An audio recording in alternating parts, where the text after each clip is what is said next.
Praise the Lord friends.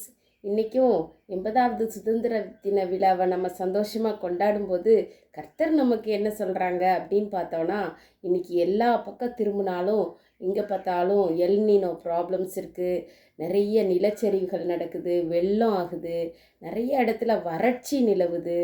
அது அது மட்டும் இல்லாமல் சாத்தான் மனிதர்களை தூண்டி பிரிவினையை தூண்டி எல்லா பக்கமும் சண்டைகளும் சச்சரவுகளும் கொலைகளும் இந்த மாதிரியான காரியங்கள் சாத்தானால் தேசத்தில் அதிகமாக தூண்டி விடப்பட்டிருக்குது.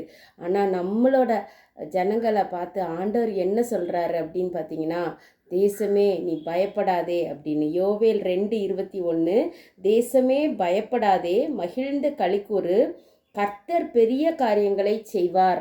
அம்மா ஃப்ரெண்ட்ஸ், கர்த்தரோட கரத்திலிருந்து பெரிய காரியங்களை நம்ம எதிர்பார்ப்போம் ஃப்ரெண்ட்ஸ். அவர் நன்மை செய்வார், தேசத்தை சமாதானப்படுத்துவார். நம்மளும் பயப்படாமல் இருப்போம் ஃப்ரெண்ட்ஸ்.